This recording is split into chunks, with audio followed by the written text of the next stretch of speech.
చెప్పు, ఎందుకు అలా చేసావు? అది కావాలని చేయలేదు సార్. యాక్చువల్లీ మా ప్రిన్సిపల్ నన్ను చదువుకోమని చంపుకు తింటున్నాడు, కొట్టాడు కూడా. ఆ కోపంతో వాడిని ఇన్సల్ట్ చేద్దాం అనుకున్నాను. అది బై మిస్టేక్ మీకు అలా జరిగిపోయింది. ఓహో, అంటే చదువుకోమంటే బాంబు పెట్టి చంపేస్తావా? అలాంటి వాడిని చంపేసిన ప్రాబ్లం ఏం లేదు సార్. ప్రిన్సిపల్ ఎవరో తెలుసా? మా అంకుల్. ప్రిన్సిపల్కి బాంబు పెడతావా? అదెంతో క్రైమో తెలుసా? తెలిస్తే ఏమవుతుందో తెలుసా? సారీ సార్, ఏదో తెలియక అలా చేశాను. ప్లీజ్ ఎవరికి చెప్పొద్దు ప్లీజ్ సార్. ఈ విషయం మా ప్రిన్సిపల్ కి తెలిస్తే నన్ను కాలేజ్ నుంచి డిబార్ చేసేస్తారు. మా మమ్మీ నన్ను చంపేస్తుంది. మీరేం చెప్తే అది చేస్తాను. దయచేసి ఎవరికి చెప్పొద్దు ప్లీజ్ సార్. కావాలంటే మీ కాళ్ళు పట్టుకుంటాను. నన్నే ఇన్సల్ట్ చేస్తావా? దొరికావే. ఓకే, నేనేం చెప్తా చేస్తావా? అయితే నా ఇంట్లో పని చేయాలి, చేస్తావా? సారీ, వినబడలేదా? మా ఇంట్లో పని చేయాలి. ఇంటి పనే కాదు, నేను ఎప్పుడు రమ్మంటే అప్పుడు వచ్చి నేను చెప్పిన పని ఎందుకు ఏంటి అని ఎదురు మాట్లాడకుండా చేయాలి. అర్థమైందా?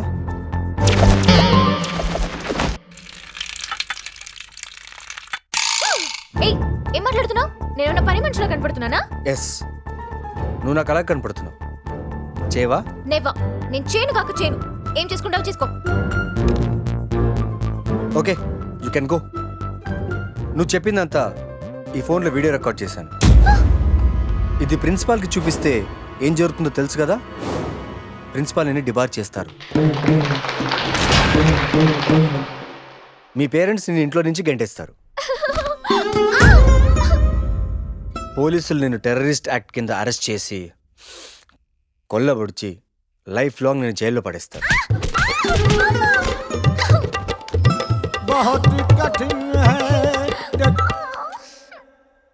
తలుచుకుంటేనే జ్వరం వచ్చేట్టుంది. ఇవన్నీ జరిగితే ఓ మై గాడ్. సార్, ఆ వీడియోని డిలీట్ చేయండి ప్లీజ్. క్రమశిక్షణతో ఉంటే ఖైదీలకు శిక్ష తగ్గిస్తారు. నా దగ్గర కూడా సేమ్ పాలసీ. నేను చెప్పింది ఎంత బుద్ధిగా వింటే అంత త్వరగా డిలీట్ చేస్తాను. ప్రతి తప్పుకి ఒక పనిష్మెంట్ ఉంటుంది. నువ్వు నన్ను అవమానించి చేసిన ఆ పెద్ద తప్పుకి ఈ చిన్న పనిష్మెంట్. వీడెవడో సాడస్లా ఉన్నాడు. ఇలా బుక్ అయిపోయానంట్రా. ఈరోజు ఇంటికి వెళ్ళి బాగా రెస్ట్ తీసుకో. ఎందుకు సార్ అలా అంటున్నారు? రేపటి నుంచి నీకు రెస్ట్ ఉండదు కాబట్టి.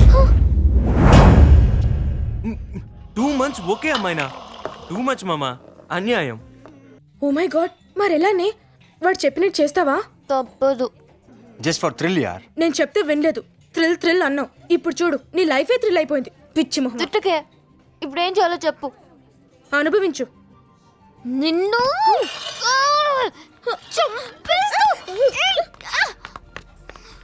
హే బిందు, నిన్న కాలేజ్కి వచ్చాడే ఆ హ్యాండ్సమ్ గా నీకేమైనా తెలుసా? యా, ఏ? నాకు బాగా నచ్చేసాడు. తెలిస్తే నువ్వేమన్నా ఇంట్రడ్యూస్ చేస్తావేమోనని. బాయ్ ఫ్రెండ్ ని ఎవరైనా ఇంకో అమ్మాయికి ఇంట్రడ్యూస్ చేస్తారా? స్టూపిడ్. వాడు దీని బాయ్ ఫ్రెండా? I don't believe this. ఈ బక్కదానికి అంత సీన్ ఉందా? డియర్ స్టూడెంట్స్, జనరల్గా నాకు బ్యాడ్ నేమ్ ఉంది. నేను స్టూడెంట్స్కి క్లాస్ చెప్పను కానీ క్లాస్ పీకుతాను అని. వీడికి ఇన్నాళ్ళకి జ్ఞానోదయం అయిందనమాట. దాన్ని పోగొట్టుకోవడానికి నేను శాయశక్తిలా కృషి చేస్తాను. అందుకే ఈరోజు నేను సీరియస్గా మీకు క్లాస్ చెప్తాను. స్టాక్ హోమ్ సిండ్రోమ్, ఇది చాలా ఇంట్రెస్టింగ్ మానసిక స్థితి. మీకు అర్థమయ్యేలా చెప్పాలంటే, కిడ్నాపర్స్ మనీ కోసం కిడ్నాప్ చేసి వాళ్ళ డిమాండ్స్ కోసం బ్లాక్మెయిల్ చేయడం మనకు తెలుసు. అయితే కిడ్నాప్ చేయబడిన వాళ్ళు కిడ్నాపర్స్ దగ్గర స్పెండ్ చేయవలసి వచ్చినప్పుడు at the end of days వాళ్ళు క్రిమినల్స్ అని తెలిసినా వాళ్ళ మీద జాలి చూపించడం, ప్రేమను పెంచుకోవడం, వాళ్ళను సేవ్ చేయాలనుకోవడం లాంటి ఫీలింగ్స్ అండ్ ఎమోషన్స్ కలగడాన్నే స్టాక్ హోమ్ సిండ్రోమ్ అంటారు. నమ్మశక్యంగా లేదు కదూ? యు నో, అన్నింటికంటే most complicated and dangerous thing మన మనసే. అది మైండ్ని ఎలా ప్రభావితం చేస్తుందో మనకే తెలియదు. అర్థం చేసుకోవడం కష్టంగా ఉన్నా కొంచెం ప్రయత్నించండి. హలో, నేను వైష్ణవ్. చెప్పండి సార్. ఫస్ట్ అడ్రస్ నోట్ చేసుకో. Vaishnav residency, flat number 23, Jubilee Hills. రాసుకున్నాను. This is my flat. 15 minutes లో ఇక్కడ ఉండాలి. కుదరదు, ఎందుకంటే నేను క్లాస్లో ఉన్నాను. హలో నేను చెప్పిన హలో. పిల్లలు మీకు అంత డెప్త్ ఉండదు కాబట్టి దేవుడా, ఇప్పుడు ఎలా? అలా లైట్ గా టచ్ చేశాను. క్లాస్ జరుగుతుండే మధ్యలో కాళ్ళు చేతులు ఎత్తకూడదని తెలీదా? అసలే ఇవాళ క్లాస్ చెప్తున్నాను ఇక్కడ. ఇప్పుడే ఫోన్ వచ్చింది సార్. మా మామ చచ్చిపోయిందంట, నేను వెళ్ళాలి. మీ మామ ఇప్పటివరకు ఇంకా బ్రతికే ఉందా? నీ కారణంగా ఎప్పుడో చనిపోయి ఉండాలి. యాక్చువల్లీ మా మామ ఊర్లో ఉంటుంది సార్. ఓహో, ఆ కారణంగా బతుకుందా? ఎందుకంటే నా ఎస్టిమేషన్ ఎప్పుడు రాంగ్ అవదు. సారీ ఫర్ యువర్ మామాస్ death. You can go. Thank you sir. Okay. ఈ ముసలి వాళ్ళు ఎప్పటి వరకు ఎందుకోసం బతుకుంటారో ఏంటో, మా క్లాసులు డిస్టర్బ్ చేయడానికి కాకపోతే.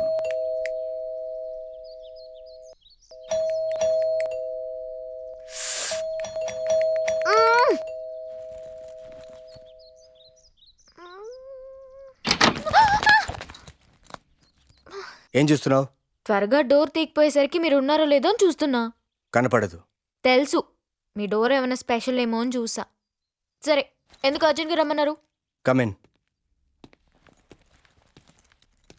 ఒకసారి ఫ్లాట్ చూడు. ఫ్లాట్ చాలా బాగుంది, కానీ నీట్గా లేదు. Yes, you are right. నేను 1 అవర్లో వస్తాను. నేనేం చేయాలి? డ్యూటీలో జాయిన్ అవ్వాలి.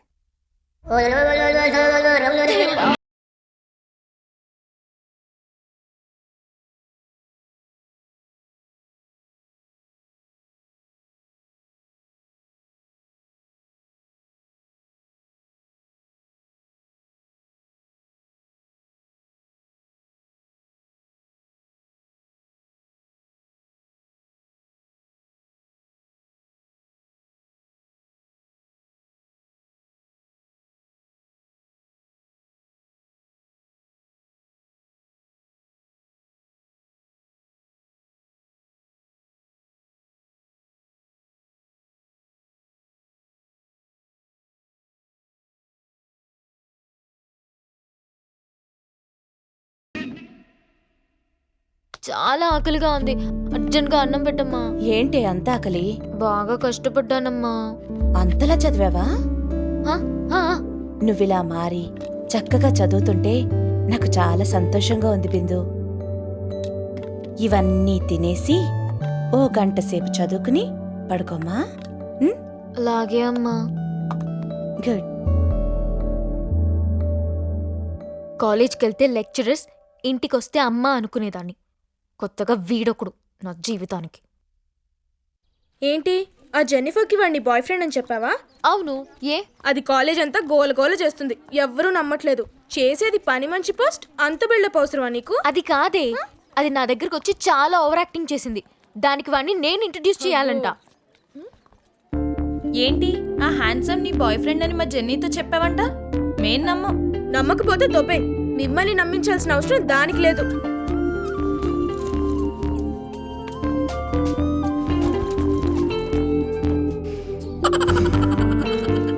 నమ్మరా? అయితే చూడండి, చూడండి.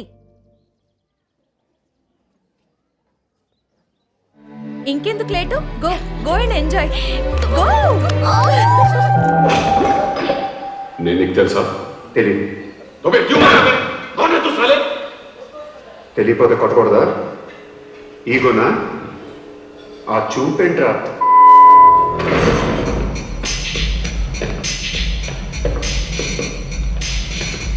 लफड़े झगड़े में बहुत खुशी मिलती है तुझे. कितना हिम्मत है तेरे पास?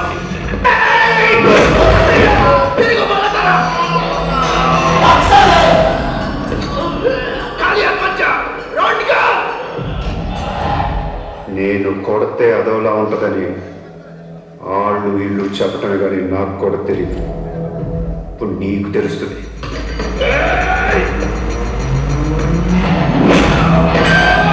లేదా పాలు తాగాలి. తాగేరా, తాగే. నన్ను చంపి నా రక్తం కూడా తాగే. అలా వదిలేలకో.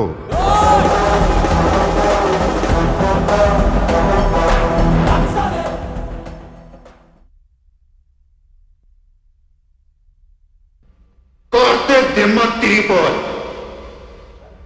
చెప్